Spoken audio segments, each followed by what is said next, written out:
Greetings, fellow gorehounds, and welcome back to a Blood Splattered vlog. I'm the Horror Guru. And I'm Count Jackula. And today we're going to talk about Silent Night, the latest Christmas horror dramedy that is not like any other Christmas horror movie you've probably seen. It's way more melancholia than it is Silent Night, Deadly Night, to put it that way without getting into the spoilers yet, because one of the cool parts about this movie is that, at least for me, I went into it not knowing at all what it was about other than the fact that it was about a dinner party. So figuring out what was going on as the movie went on was kind of part of the fun. So I'm not going to tell you what the thing is that's causing death and destruction over the course of this movie until we get to the spoiler section. Yeah. I'm not going to tell you just yet because it was really fun to figure that out. But needless to say, this movie's got a pretty high body count. Yeah. Yeah, it does. It does, but it is not gory or bloody. So if you go in expecting a gory and bloody movie, if you're going expecting something like your Ready or Not, it's not like that. No, it's not that kind of movie. Even though that movie also had a dinner party, but it was a wedding party. Yeah. It's probably, well, this one's, up until a certain point in the movie, it's far more comedy than it is anything else. Yeah, the first half of the movie is very much like Royal Tenenbaums. It's very much like a comedy of like an asshole surrogate family getting together on the holidays and kind of treating each other like crap, but in comedic ways.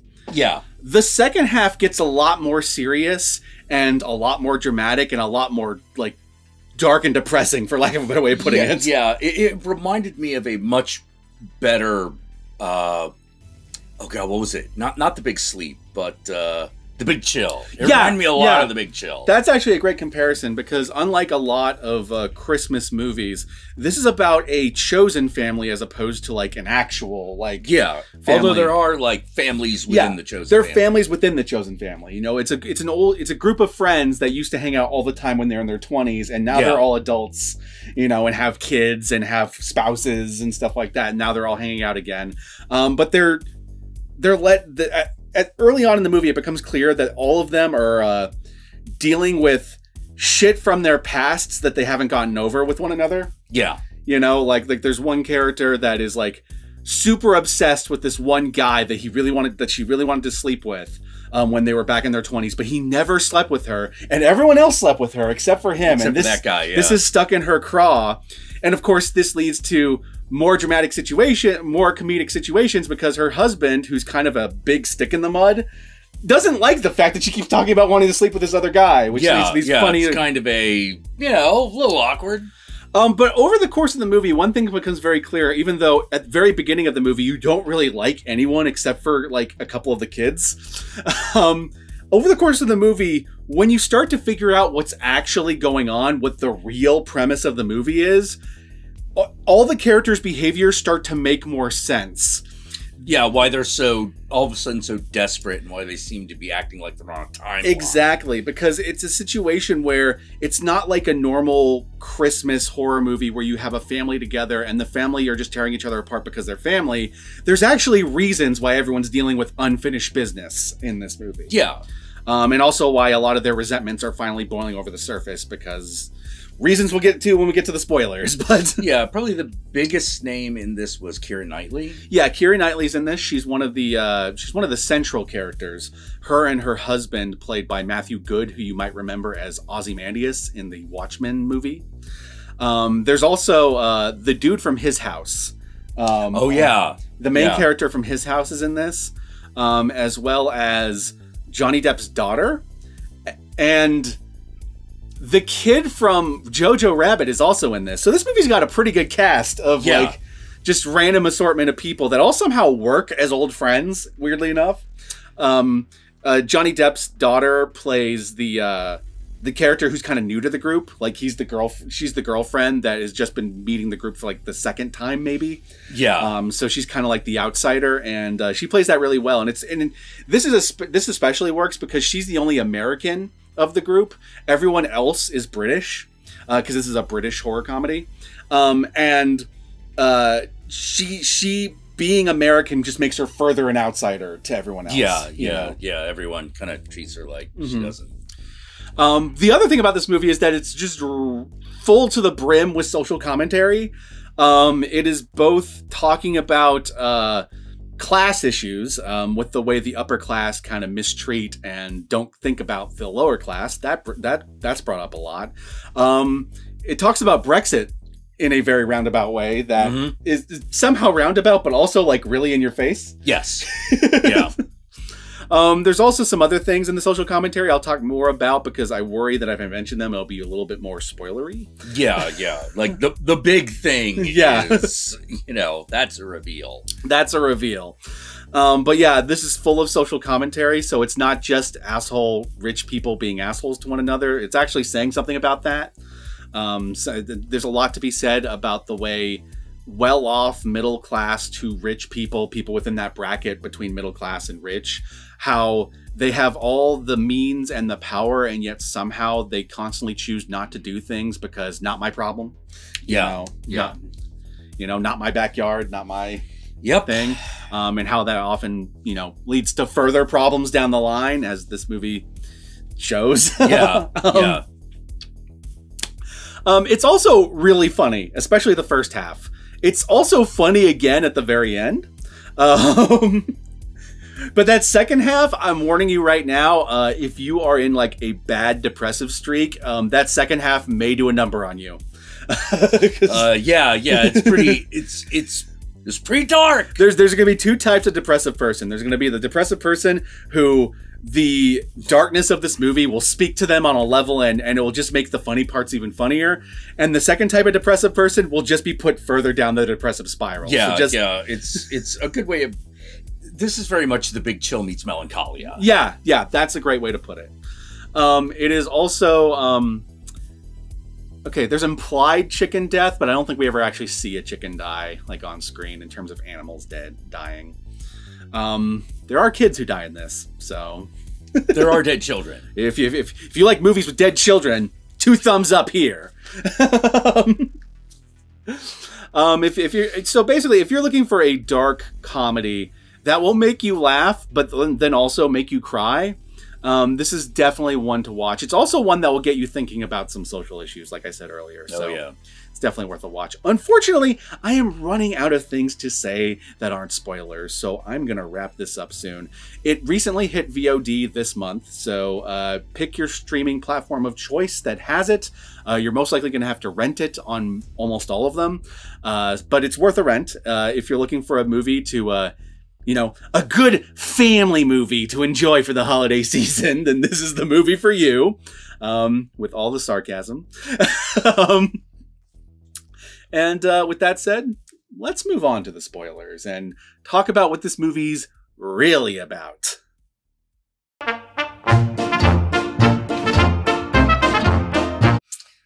Should we ease them in, or should we just let it spill? All right.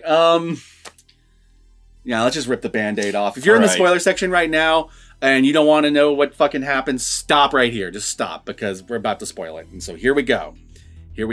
3, 2, 1. Yeah. So the big twist of this movie is that they are gathering for the last Christmas ever.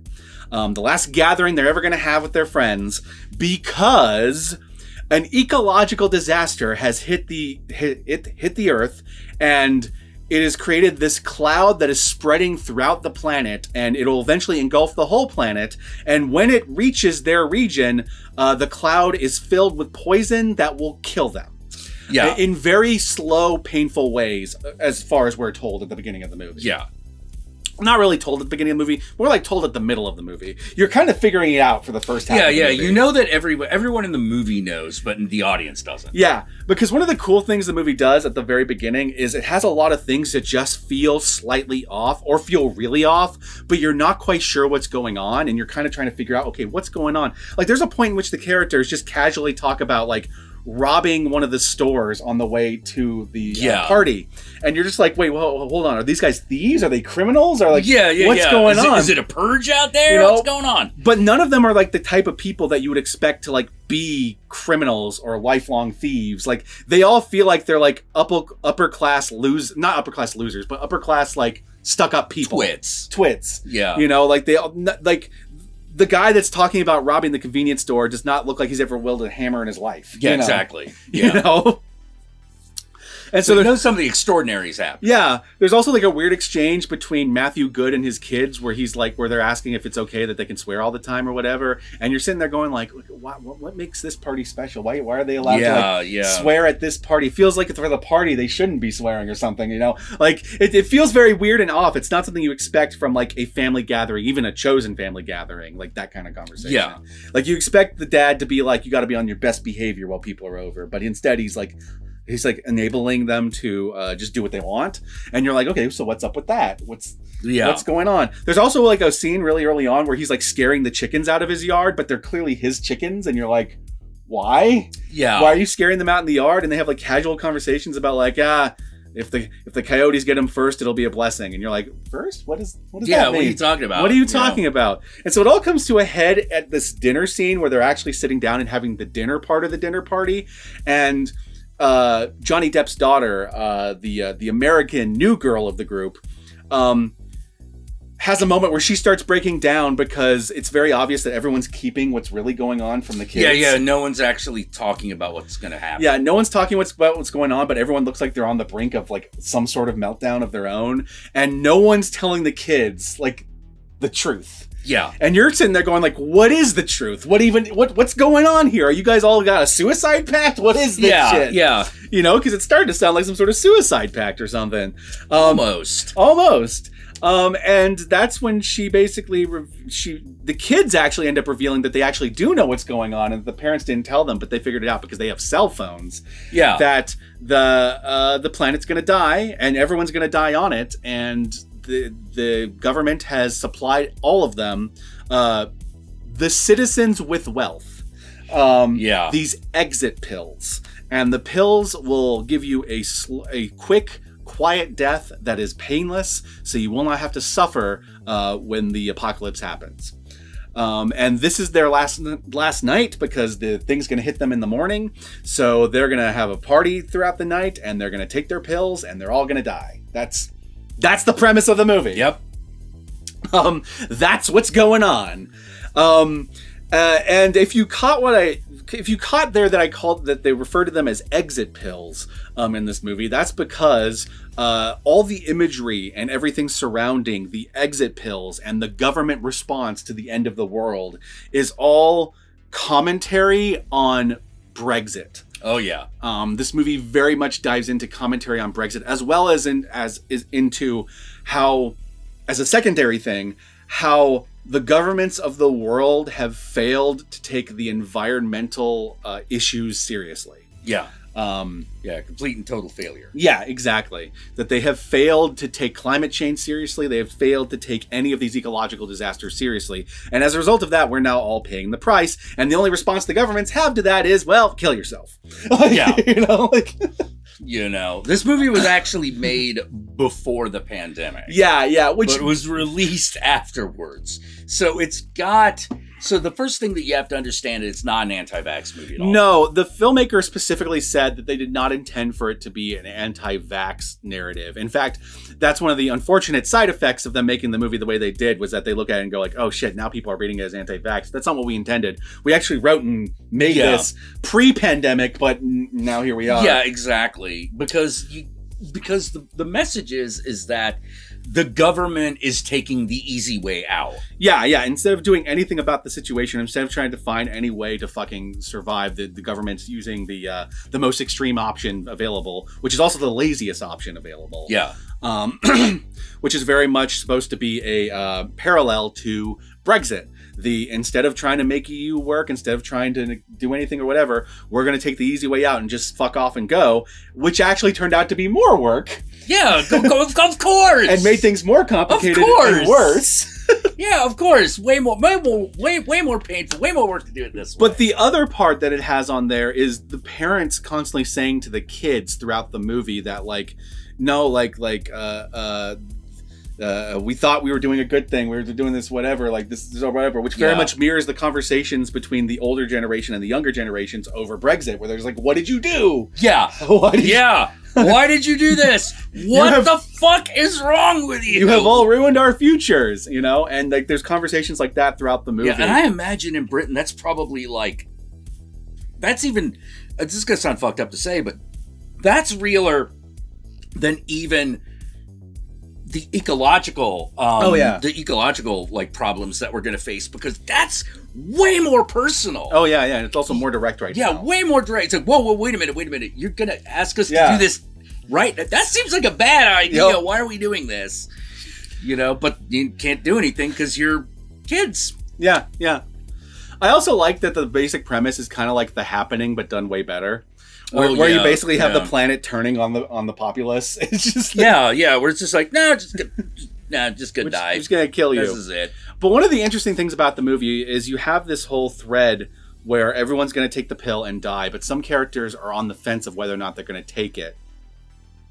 And what's really interesting throughout this is that you have basically you're stuck with like a Sophie's choice. The one choice is you can either take the pill, die. It'll be quick, it'll be painless, and it'll be gone, and you won't have to suffer. But on the other side of it, you have the roll of the dice over whether or not you want to see if you do survive the oncoming thing that's happening. Yeah. The oncoming apocalypse. So it's the surefire, sure thing death versus the is it a sure thing death? Yeah, and it's a really it's a good metaphor because it's like, well, bad things are going to happen no matter what. Why would you choose the option that makes sure the worst thing happens? Yeah. And so you have a couple characters that are on the fence, but what comes really fucked up about the story as it goes on is the other characters start like, I don't know how else to put it, but pressuring the characters that don't want to take the pills into taking them, or in some cases, like just almost like blackmailing them in a weird way. Yeah, blackmailing them, or tricking them, So one character straight up forces the other character to take the drug while they're asleep. Yep. Yep. They're passed out drunk, and it was not clear whether that character wanted to take the drug in the first place. Yeah. You know, and then when that character ends up waking up because they passed out drunk and throwing up the pill because they were drunk, so they ended up barfing everything out, that character that forced it on her while she was asleep ends up stabbing her when she's awake. Yeah. Because she is determined that they're going to die together because they're a couple. It's also a lesbian couple. So. Yeah, but it's still like that kind of like, are you fucking serious? I'm like, oh my God, you fucking bitch. Like, what does it matter if she dies with you right now if she's going to die anyway? You're so determined to give her a painless death that you gave her a more painful death by having her bleed out. Bleed out, yeah. What the fuck is this? And I love it because that is a great metaphor for not only shit like Brexit, but like even shit we've dealt with in the pandemic right now. Oh yeah. With people like trying to help each other and save like the quick, have some ivermectin, you know?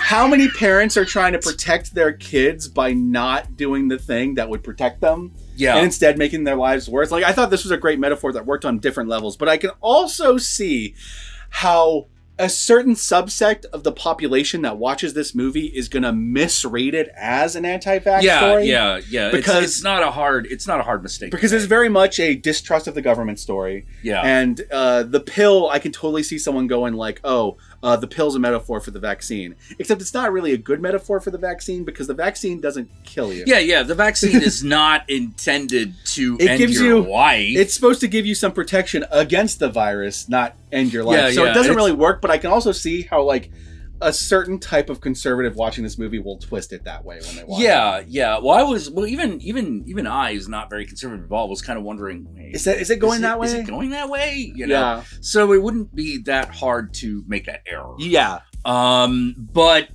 in the end, it's sort of like, well, the problem is that this pill that they're giving you is definitely going to kill you. Well, yeah, it's a surefire death. And that's its purpose, and everyone knows it. It's not a potential protection that may or may not work. It's literally a death. Yeah. You know, it's like giving everyone a bullet to put in the chamber. Yeah. You know, like, yeah, you're like, why are we doing this? And the thing that I kind of did like is because these pills were mainly given out to the wealthy, when you get to the end of the movie, that also has some implications. Oh yeah, it really does. Something I thought was really interesting is there's a conversation between one of the kids and Matthew Goode's character, specifically the Jojo Rabbit kid.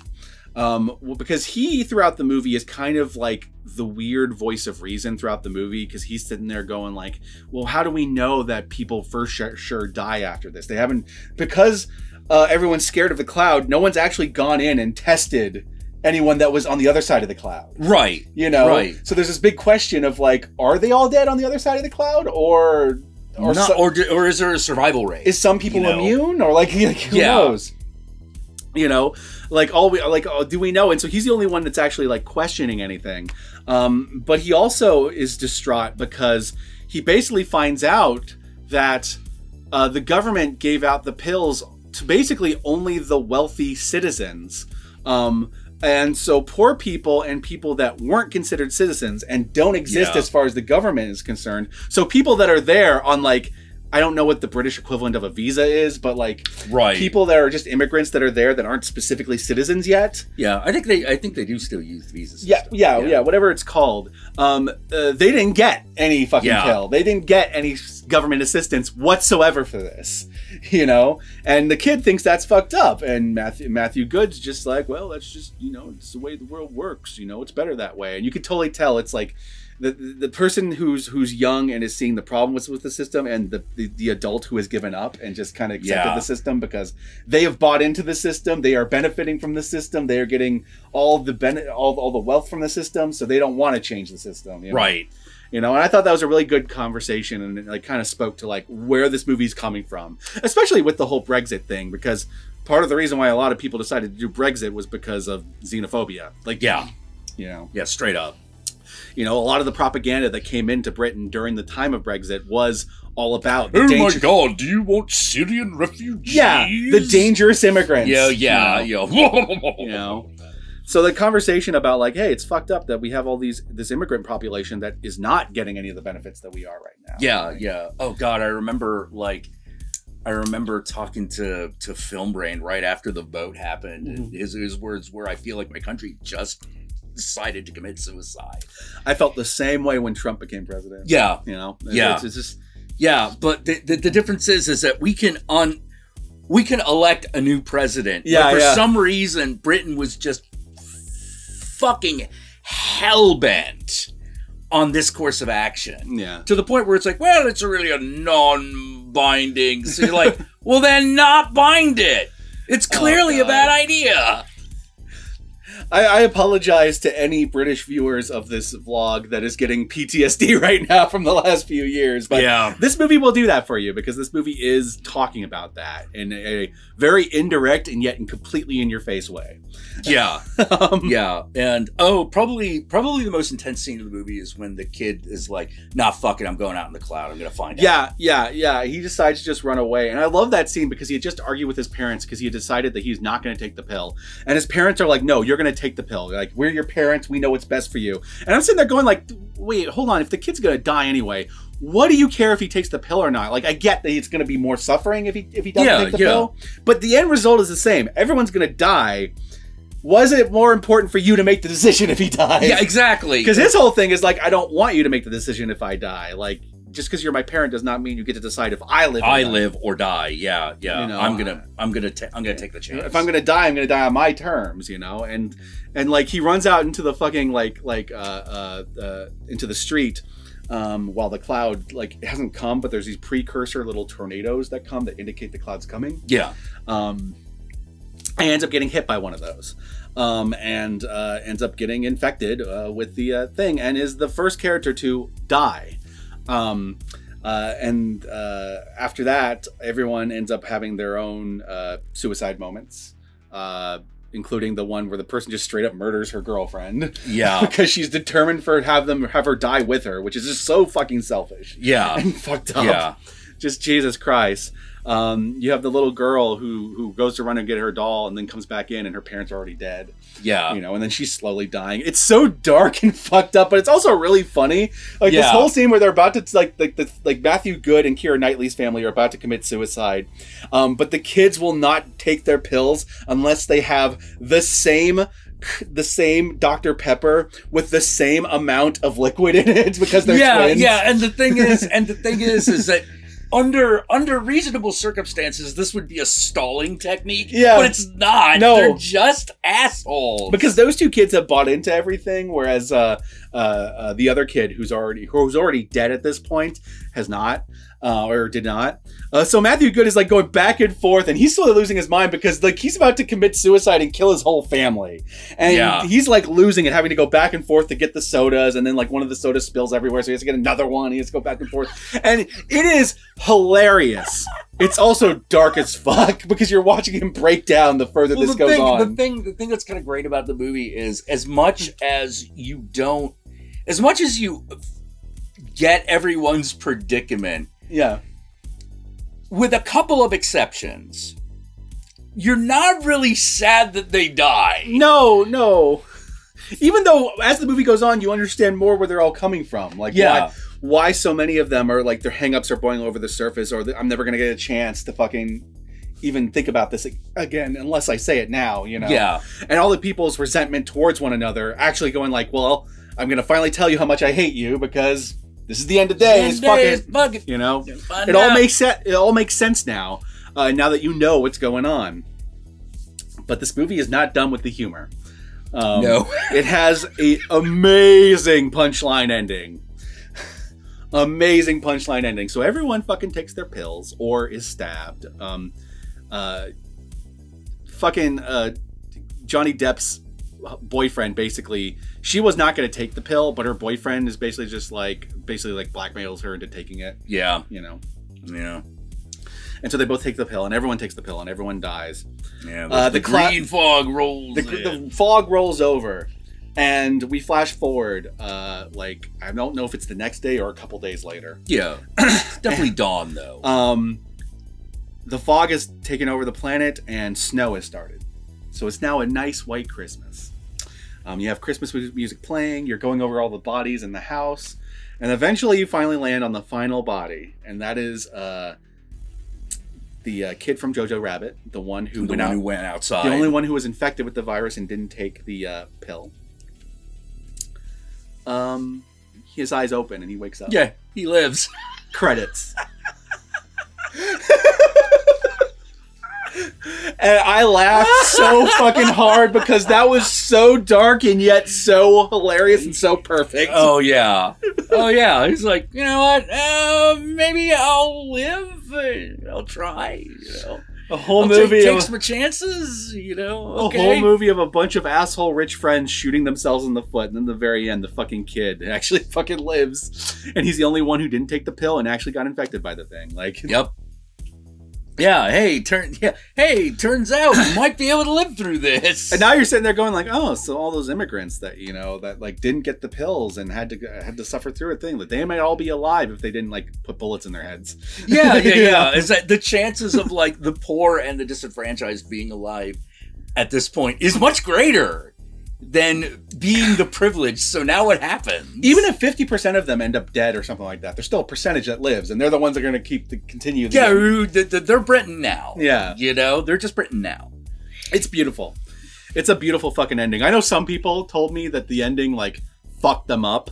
And I get it. You have two responses to this ending. Either you ghoulishly laugh like we did, or you're just like, "Oh God, I'm gonna cry." Like, you know? Yeah, well, it's almost the exact same ending, type of ending as The Mist. Yeah, but it is. You know, but because you actually kind of hate all these people. Yeah, it's funny. It is really funny.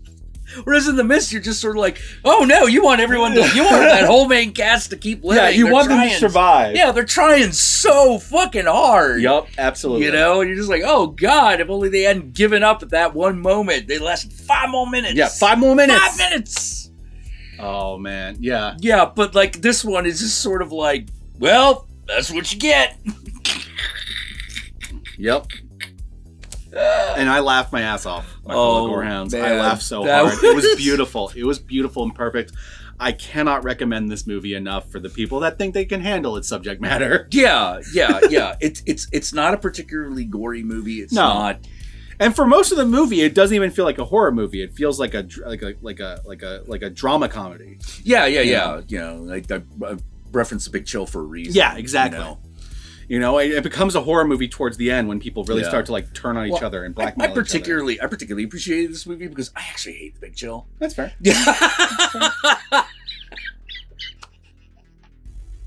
That's fair. And you always wanted them to all die at the end. You just sort of like, oh my god, it's like, why did our friend commit suicide? Because you're all you're all assholes.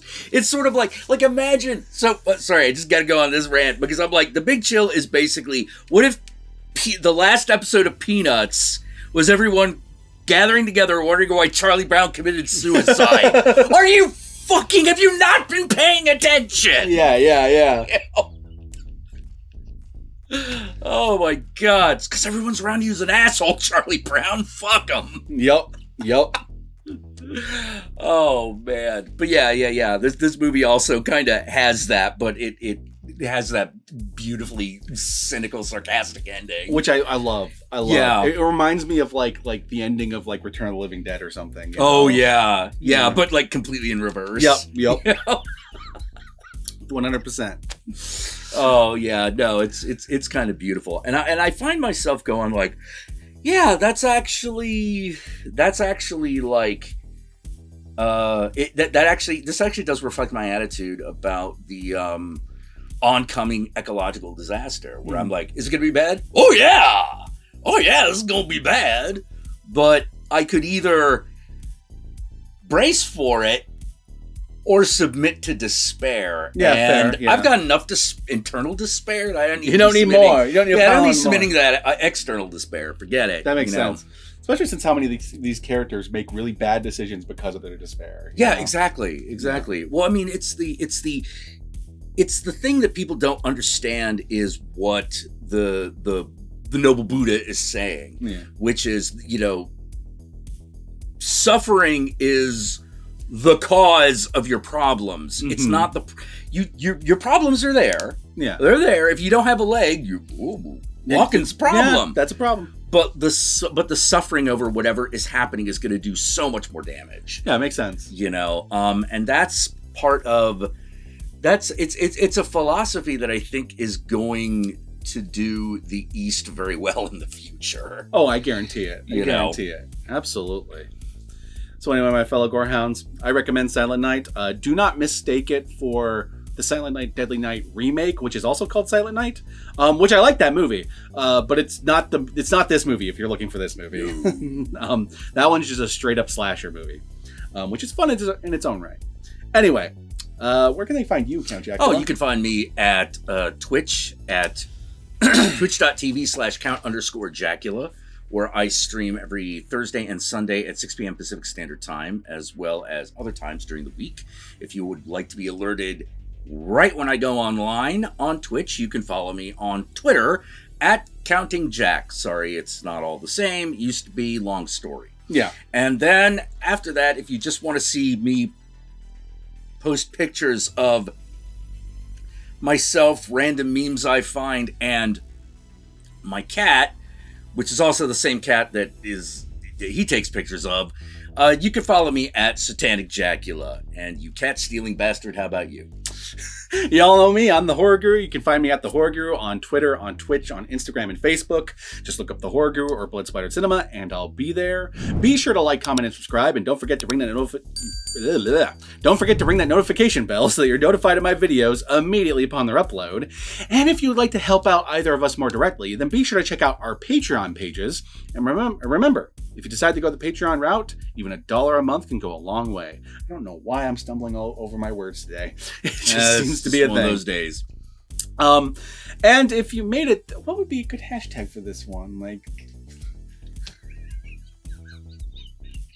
I don't know, hashtag children are the future. Okay.